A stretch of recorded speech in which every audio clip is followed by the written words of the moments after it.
Hey guys, FrayedHeroTCG here, and I'm here to present the deck profile for my Fortuna Mint deck. The focus of this deck is to build enough soul to use Fortuna's skill between 3 to 6 times, and we accomplish this by using Whitesnake Witch Mint's second ability to soul charge every turn, and Legion when it's possible to mainly shuffle triggers back into the deck, since we will be trying to guard early game. During this time as well, we're going to try and push our opponent to very high damage early game, so then when we ride into Fortuna, that they are forced to true trigger pass, and we'll take advantage of this by using Fortuna's skill to double trigger. So before we move on to the deck profile, just want to remind everyone here that we will have a written deck profile in the description below, so if you just want to check that out, you're welcome to do so, as well as we'll have annotations on the screen, so if you wanted to just skip to the positives or the negatives or the cost of this deck, you can do so as well. So starting off with our grade zeros, we have our starting Vanguard, which is Regalia of Prayers, Pray Angel. On the turn that you Legion, this card is very good just because you get the Soul Charge 3 with the addition of Soul Charging him, so it requires no counterblast, and essentially you Soul Charge 4. At its worst, this card is a 5k booster that is not going to be behind Vanguard just because you do need a Witch in the center column to activate Mint's skill. Another option to run for starting Vanguard besides Pray Angel is Vivid Rabbit, which is the grade 3 searcher of this deck. It can help consistency to get your grade 3 and get the correct grade 3, but very rarely you will have an open counterblast to use Vivid Rabbit.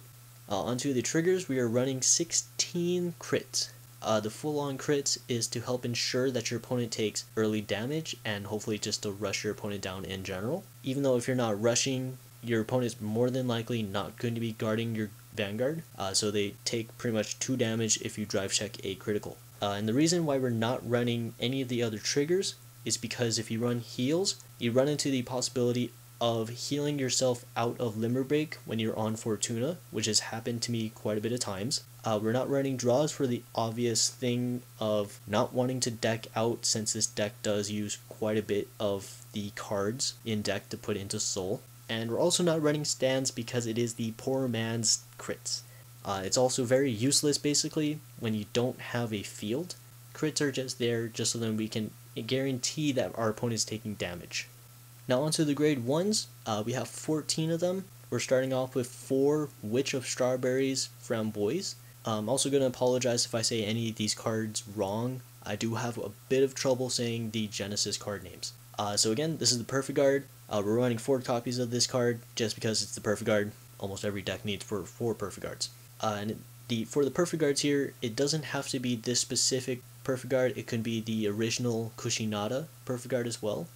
So either one works. I have the Witch here just in case we need to put this behind Vanguard when we ride into Mint, since we do want to start soul charging as soon as we can. Moving on, we also have 4 Witch of Cats Kumin. We have 4 copies of this card because Kumin is my favorite senpai. Not really, but wanted to use that joke. Being able to soul charge when she is called or ride is a great ability, especially since we are building soul. Easy soul charge 1. We're also running 4 Witch of Oranges Valencia. It's an excellent thing to just soul charge. At its best, when we ride into Fortuna, we can soul blast orange to possibly soul charge 2. So we can continuously use Fortuna's skill and extend Fortuna's skill even longer if we need to.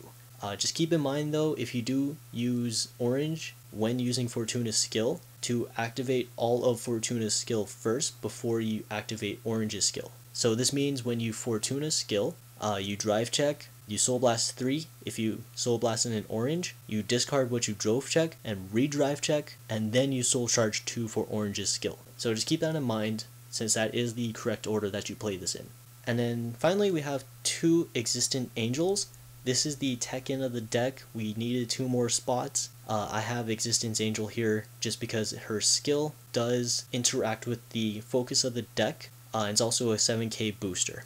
You can replace this card with any of the other grade 1s that we don't have here if it's to your liking. I just have this one because I feel like it is the best grade 1 besides the ones we are running to help out our focus. So on to the grade 2s, there's going to be 11 of them. Starting off, we have 4 Witch of Grapes Grappa. Does the same exact thing as orange, so same exact explanations and everything. We're also running 4 Black Snake Witch Chicory. It's the 12k attacker when you have Vanguard with a witch in his name.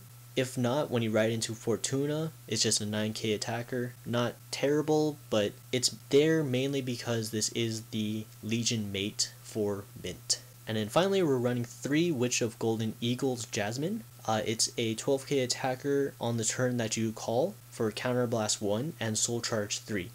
This card is very great in early and maybe even mid to late game, just because it is a 12k attacker and Soul Charge is 3, but only again when Vanguard has Witch in his name. So on to the grade 3s, we have 8 grade 3s. Starting off, we have 4 White Snake Witch Mint. This card is the grade 3 you want to first ride into as soon as you get into grade 3, and start using her second ability to Soul Charge 3 starting from the turn you ride her. You want to Soul Charge at least 3, if not 4 to 5 to 6 every turn before you get into Fortuna. Also, you want to also Legion if it is necessary to Legion. Most of the times it will be, but with Legion coming into format here, it is becoming apparent that you don't always need to Legion very early in game. Most of the times though, you want to shuffle in triggers back into your deck and maybe even use Mint's first skill. It does require Soul Blasting 6, but if you have enough oranges and grapes in the soul to replenish or even add more soul, then it is very good to use. But just keep in mind though, you do need Witch in the front row when you do use Mint's skill. Also, we're running 4 Goddess of Good Luck Fortuna. You want to ride into her after you hit Limber Break and push for game. If your opponent perfect guards Fortuna, you want to try and save soul for the turn that they do true trigger past Fortuna, but it is okay to use her ability and re-drive check if you feel like you're not going to survive next turn, and try and dig for your drive check for the correct cards you need. So that's the deck. We'll move on to the positives here. This deck can push your opponent at very high damage early game. Also running 16 crits if you have not done so before is pretty fun to play. The Fortuna orange or grape combo is really funny to see actually. If you Soul Blast orange or grape when you're using Fortuna's skill, you get to Soul Charge 2 after you re-drive check and possibly even continue on with Fortuna's skill for longer than you probably originally could have in the beginning of your turn. Also, this deck works fairly well, except for the negatives of the deck, which are you do need to ride into the correct order, which is Mint and then Fortuna. If you don't do so, the soul charging engine just dies, and more than likely you won't have enough soul to use Fortuna's skill very often. Also, because we are running 16 crits, there are no chances to miracle heal, so this deck fully commits you to running 16 crits, and if you are not getting everything you need, you are committing pretty much to that as well, in which you're gonna lose. This deck does have a problem against hand advantages, since the deck is designed to try and push your opponent to a very low hand and very high damage, so then when you ride into Fortuna that you are making your opponent 2-trigger past Fortuna. So if your opponent can gain a hand advantage very easily, this deck does very poorly against that. Also, this deck does have a possibility of decking out. I've rarely done it, but it is still possible because of the amount of cards you are soul charging and the amount of times you are using Fortuna's skill. Now onto the cost of the deck. This deck is not super expensive, but it's also not very cheap. Everything turns out to about $106. This is assuming you're buying every single card from ideal808.com, which is the site that I use to calculate the deck out here. The most expensive cards for this deck are White Snake Witch Mint, which is $14.90 each, Witch of Strawberries Framboise, which is $6.50 each. Kushinada is a bit cheaper, but it's still around that $5 mark. And the next expensive card after that is Goddess of Good Luck Fortuna at $1.95. Every other card in this deck besides those three are about $1 if not cheaper. So yeah, I hope you guys enjoyed the deck. Let me know if you have any suggestions you might do to the deck to make it better. And yeah, so hope you guys enjoyed the video. See you guys next time.